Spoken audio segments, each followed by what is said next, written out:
நீலகிரி மாவட்டம் கொலப்பள்ளியில் கிணற்றிலிருந்து மீட்கப்பட்ட குட்டி யானை வனப்பகுதிக்குள் பாதுகாப்பாக அனுப்பப்பட்டிருக்கிறது. கூடுதல் விவரங்களோடு செய்தியாளர் ஐயாச்சாமி இணைகிறார்.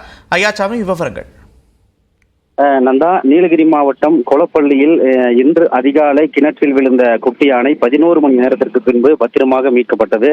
சுமார் வனத்துறையினர் 8 மணி நேரம் கடுமையாக போராடி இந்த குட்டி யானையை கிணற்றிலிருந்து வெளியே கொண்டு வந்தனர். வெளியே கொண்டு வந்த யானையை தாய் யானையுடன் சேர்த்து வைக்க சுமார் 1 மணி நேரம் போராடியுள்ளனர்.